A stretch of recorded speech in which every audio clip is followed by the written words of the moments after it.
Okay, so I'm starting to record. Today we'll have a section on text classification with Katerina. So thanks very much for volunteering, Katerina. Thanks everybody who joined.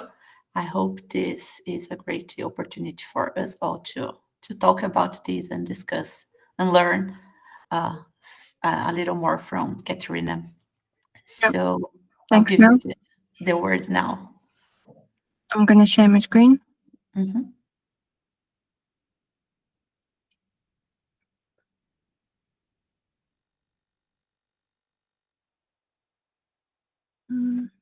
And slideshow. Hi, everyone, and thanks for joining. My name is Katrina, and I'm presenting text classification with a naive Bayes. Let's quickly have a look at the structure of my presentation. First, we're going to talk about naive Bayes concepts and algorithm, then naive Bayes and text classification in NLP, followed by project demonstration, and of course, Q&A session.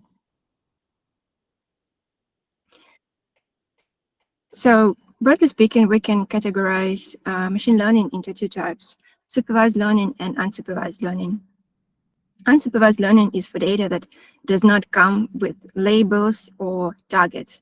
For example, we can have a group of animals, photos with dogs and rabbits, and you only have the unlabeled data itself. And since this is not a topic for the session, we will stop here.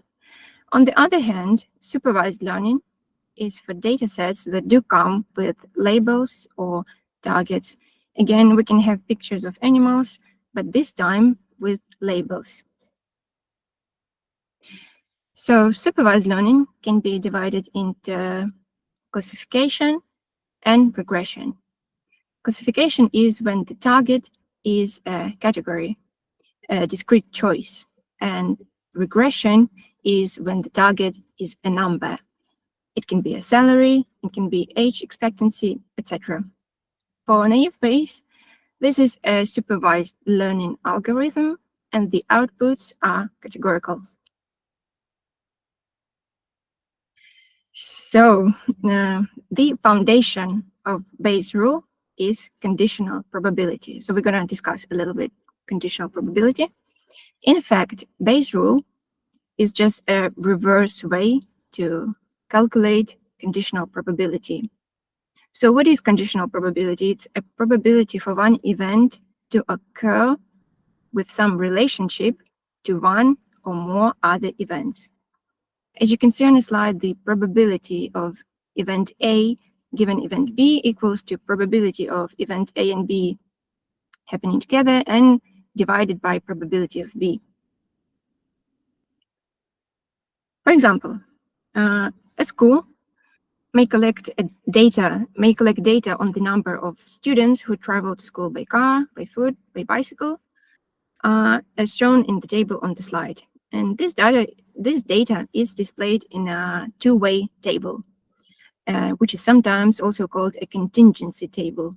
And looking at the table, we can see that, for example, there were 200 boys who traveled by car, but only 200 boys who traveled by bicycle.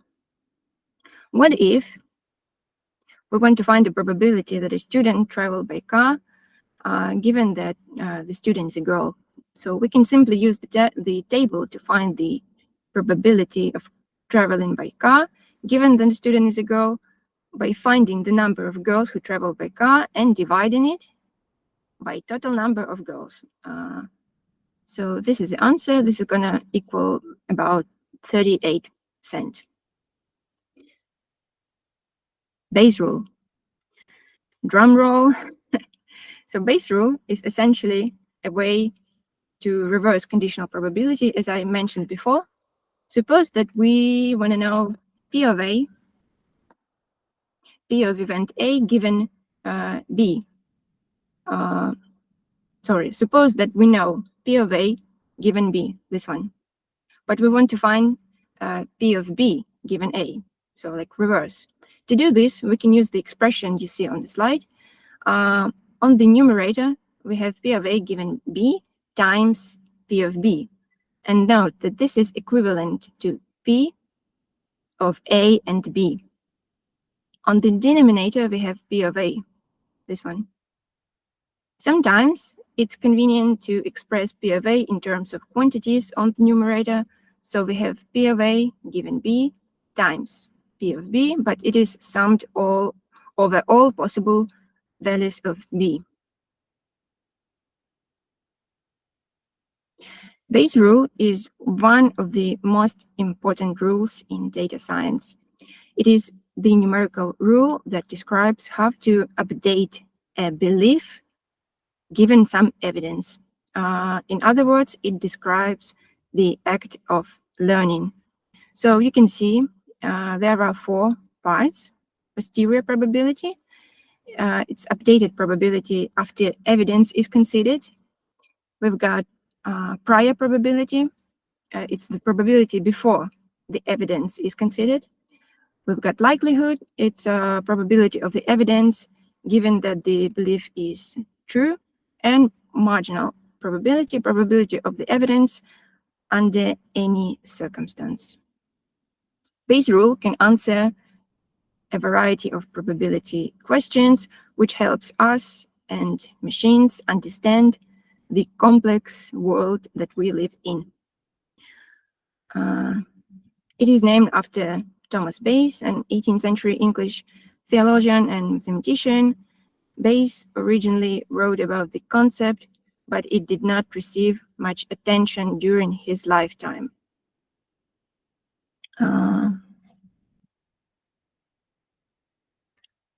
What makes naive Bayes naive? A naive Bayes classifier assumes that the presence of a particular feature is unrelated to the presence of any other feature. For example, let's say we have 2 independent variables in this case. In this case, it's fruit size and fruit color. To demonstrate that the assumptions of the algorithm are partially invalid, let's ask 2 questions. Are size and color independent? Not really, because a positive correlation could be seen, apparently, because the fruit grows and it changes in its size and its shape and its color. And the second question is, do size and color equally contribute to the outcome of being ripe?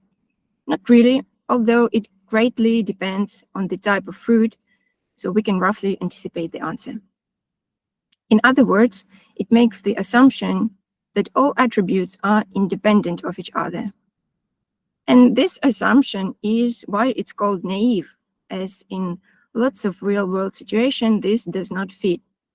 Despite this, the classifier works extremely well in lots of real-world situations and has comparable performance to neural networks and machine learning algorithms. So in this section, we will be moving on to applying naive Bayes to text. In particular, we will build a classifier to predict which category a given text belongs to.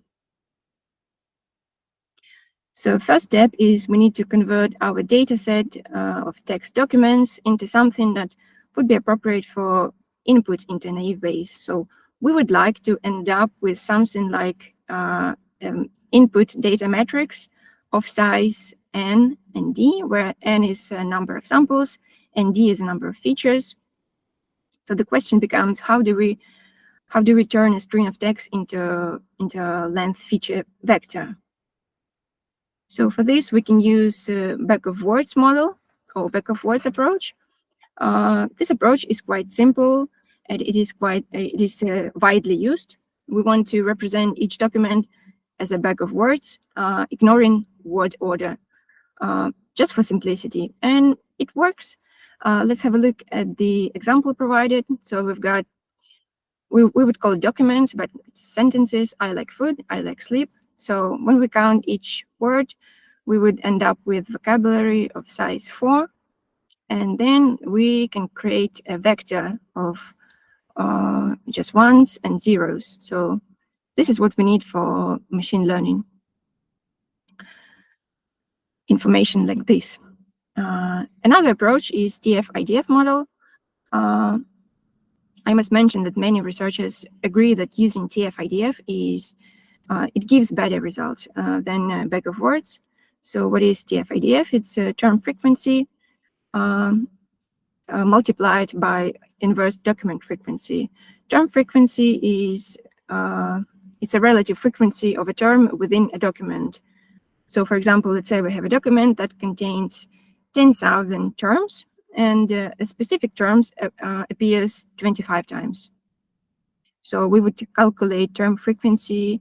It's going to be 25 divided by 10,000, and it's going to be 0.0025. And inverse document frequency measures the amount of information a term provides. It's calculated by dividing the total number of documents by the number of documents that contain the term. So now we're calculating the documents. Then we need to take the logarithm of that number to make it more normalized and smoothed.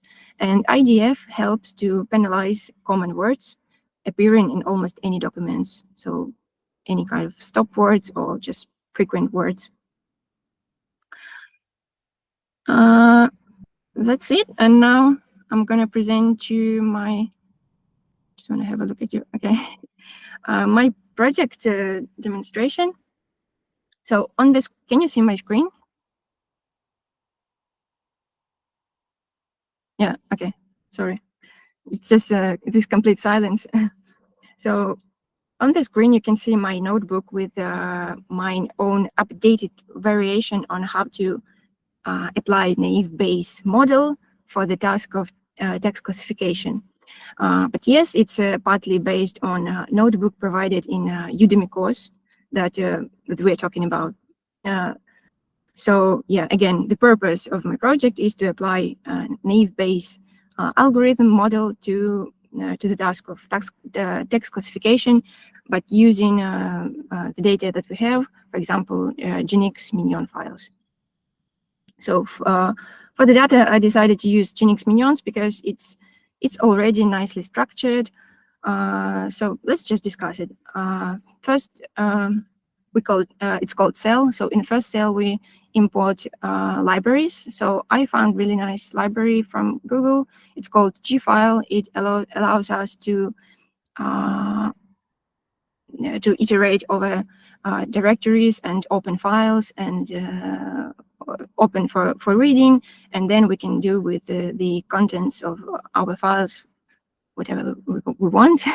So I handpicked minion files with the biggest number of variants. As you can see, I have some commented, so they are not, so we're not taking them into account, because after pre-processing, I figure out that they contain too much duplicates. So as you can see, I created a dictionary. It's called Minions. For the keys, I have category names. So we've got traffic reports, answers, weather, media, and home automation. If you ever work with Genix, you know that these are like big verticals, and they contain a lot of realizations or variants. Yeah, so this is the like a complete file directory. So it all ends with a minion. Okay, moving on. So we create our data list. So we are basically iterating over labels and file directories. So we open them with this method. It's called readlines. And then in each line of each document, what we need to do first is to decode, because I open those files and they start with /b. Sorry, slide. With /b, and you need to decode it. Then I'm looking for lines that start with variant, because this is the data I need. This is what I'm looking for. Yeah. So I'm replacing every quotation marks with nothing. So basically I'm deleting quotation marks. Also, I replace new line indentation with deleting as well. And then I'm how to say, like slicing every line, starting from 10th symbol, the 10th character, because I'm trying to get rid of the word variant.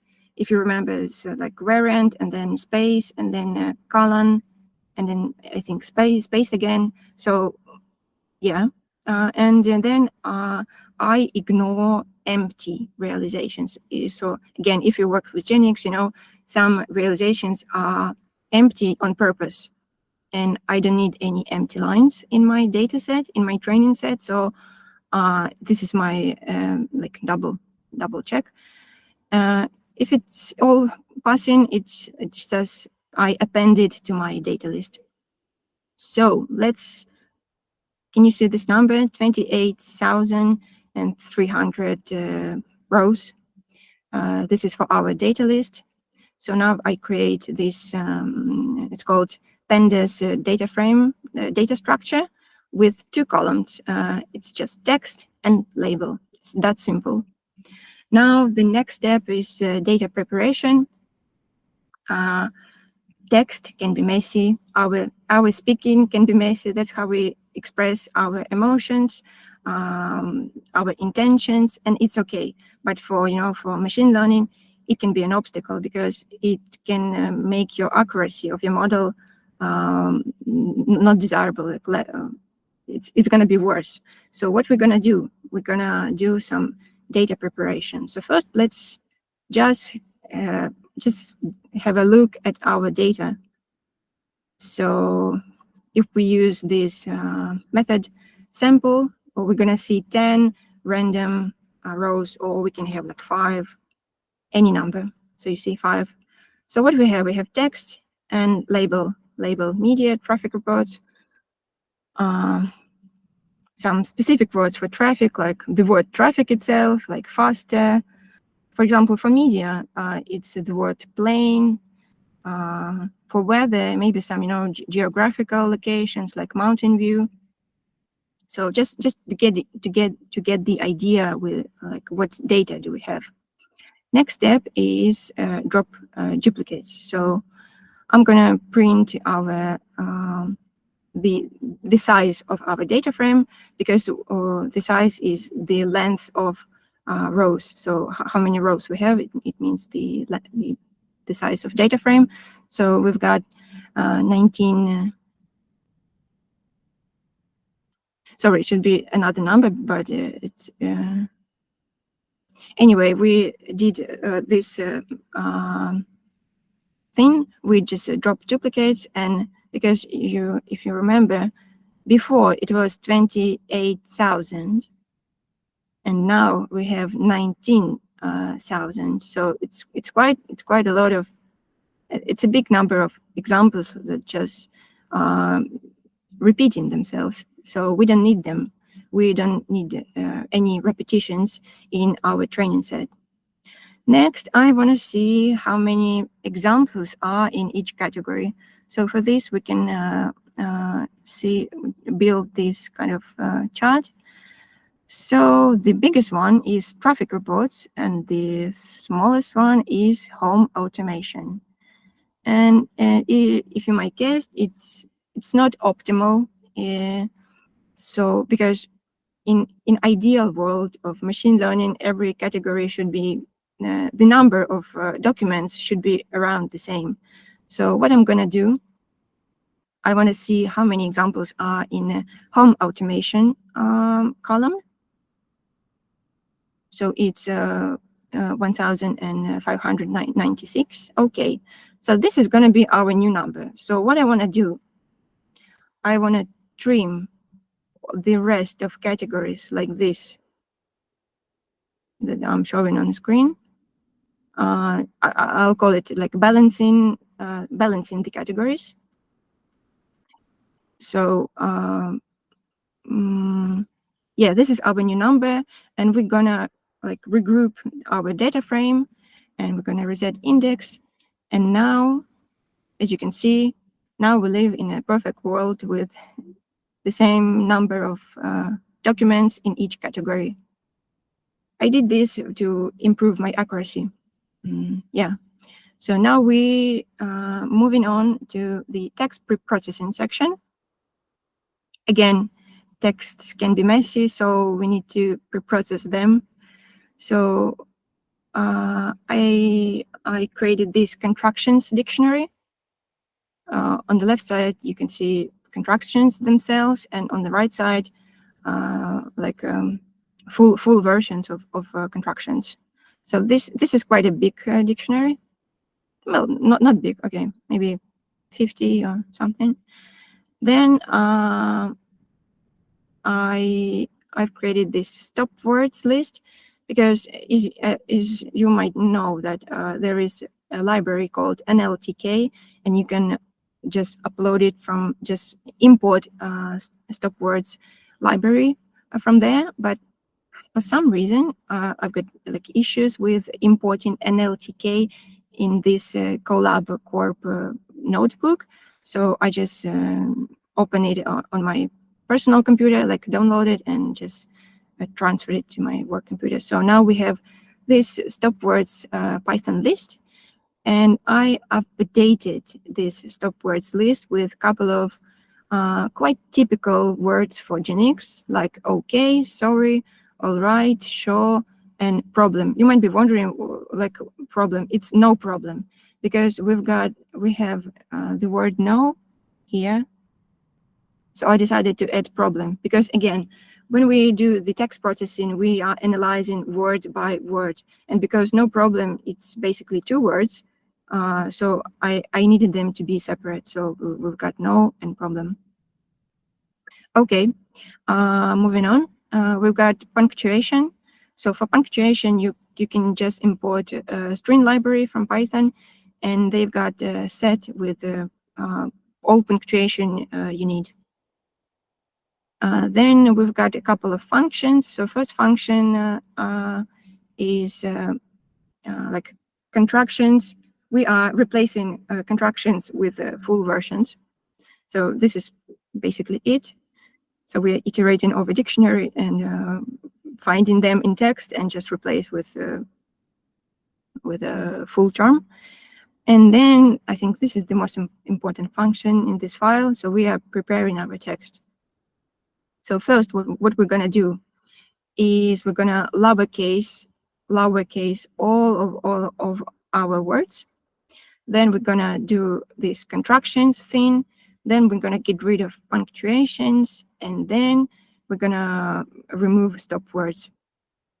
And then we create this new column. It's called preprocessed text, like preprocessed text. So with this function we apply this function to our text column. Okay. So what I was thinking about is that some rows could be empty after preprocessing. So I wanted to make sure that we don't have any empty lines in our training set. So what I did is, okay. Yeah. So as you can see, I found 6 or 7, 1, 2, 3, 4, 5, 6 examples with the queries with the realizations with just one word, and of course they were part of stop words like okay, off, on, all right. And again, we just deleted the punctuation, we deleted commas, so it's empty. And because we're gonna deal with this column in the next section, preprocessed text, I don't need any empty lines, so I have to delete these 6 rows. So that's what I do. Now we have our new data frame. It's called balanced df filtered. And again, double check that I don't have any empty lines. No, I'm good to go. So now we've got only 7,900 examples. It's like almost 8,000. And yeah, let's have a look at our new data frame. as you can see on the right, we've got this pre-prose text column. Just take a look at text and pre-prose text and just see the difference. So no uppercase, no punctuation like commas or even apostrophes, or no, because here is, this is a contraction, so it turns into here is, and then it is part of a stop words list, and we just get rid of here is, because it's very frequent word in Genix, and it's gonna make our accuracy lower, so we don't need that. Yeah.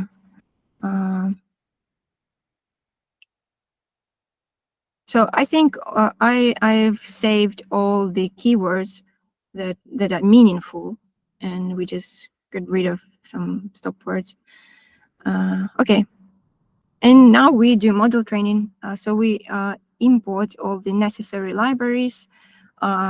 Same. This notebook is based on notebook provided in Udemy. So that guy was using sklearn. So I'm gonna do the same.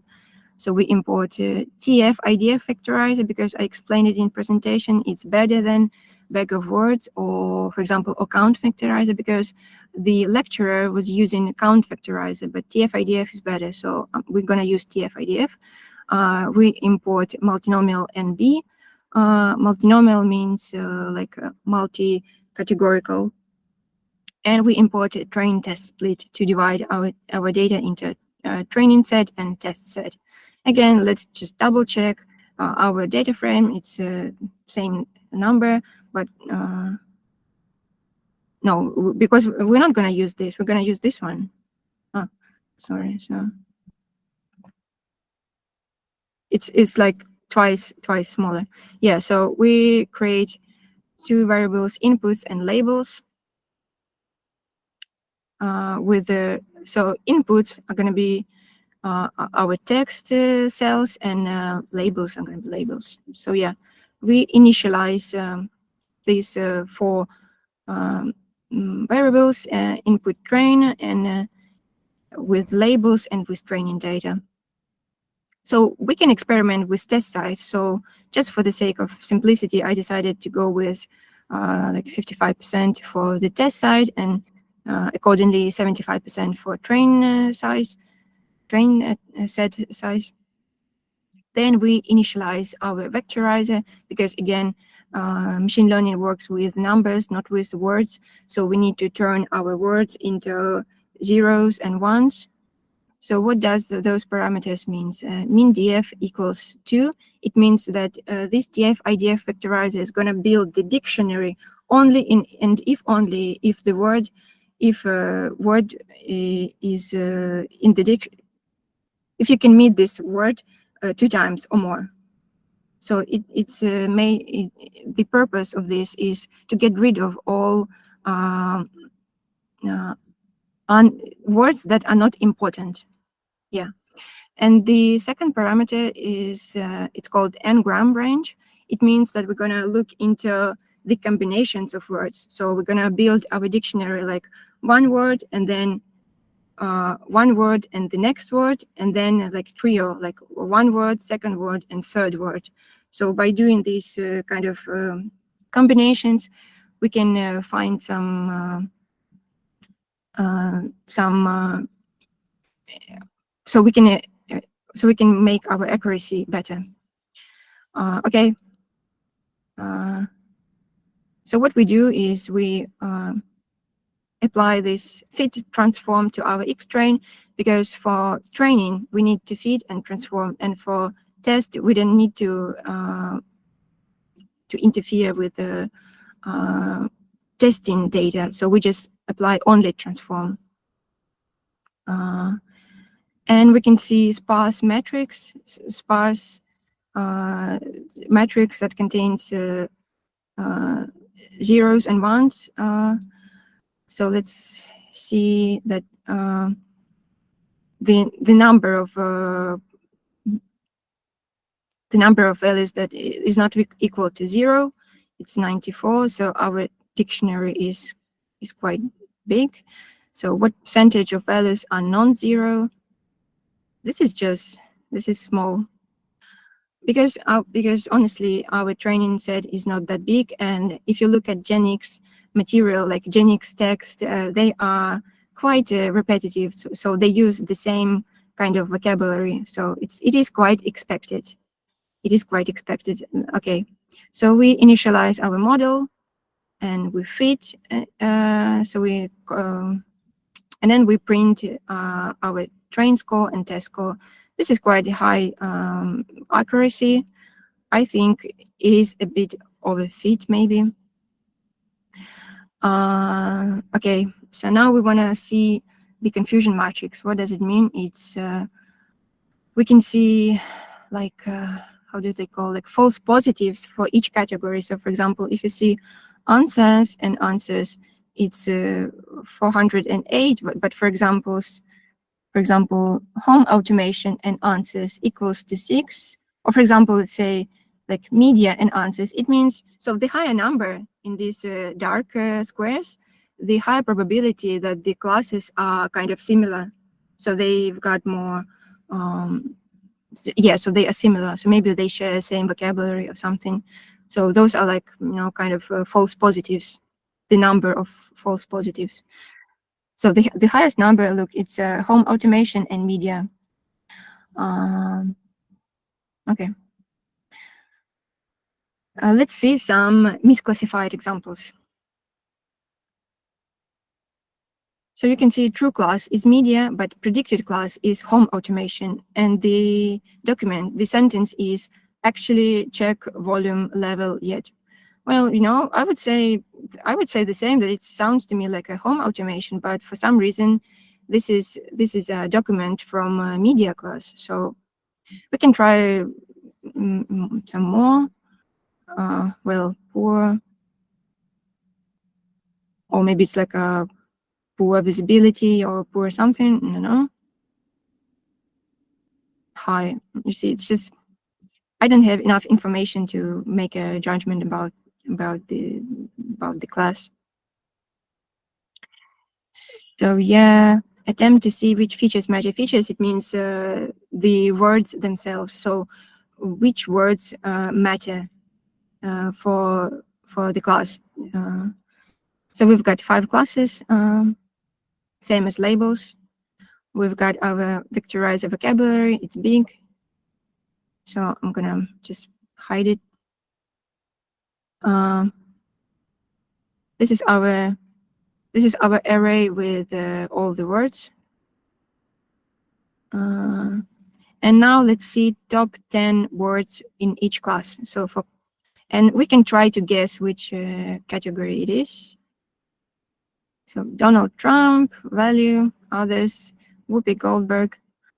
Of course, I would say it's something with maybe politics, maybe media, but I think it's answers. Again, answers vertical is not perfect for text classification because answers contain like all sorts of information. So it's this is messy. So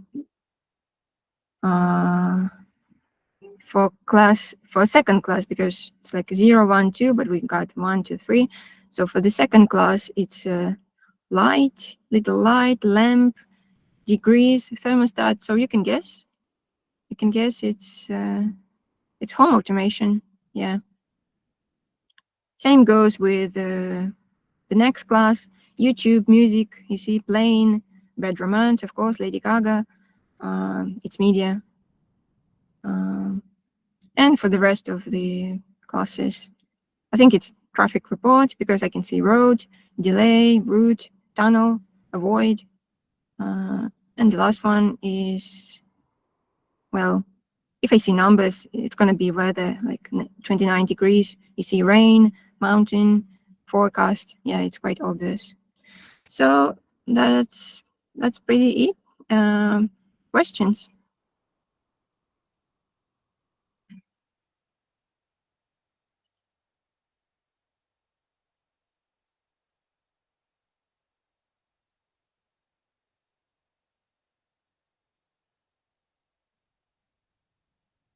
No questions?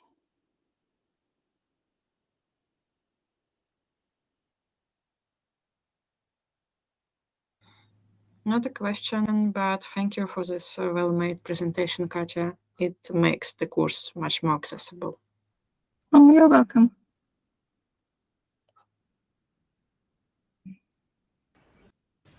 Again, you are free to experiment. So I was thinking about intent lab intents, like our NLU field. So you can maybe download some like examples from one particular intent, and this is going to be your own category, and then trying to compare with other intents and see if it works, like, I mean, text classification. But again, in Genix, it's all nicely well structured. All you need is just access this file and just scrape all the data. And so I just made it for the sake of trying out and fitting it into Udemy course, and just for you to show.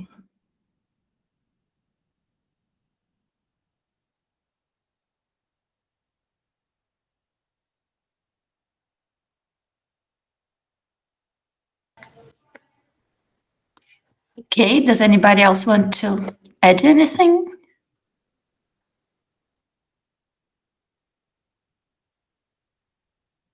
Okay, so thanks very much, Katerina. It was really, really interesting.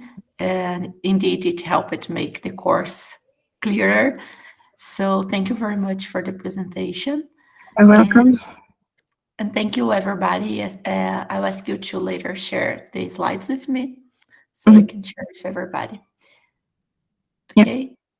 Thank you, everybody. Thank you very much. See you. Have a nice day. Bye. Thank you. Thank you. Thank you. Thank you. Thank you.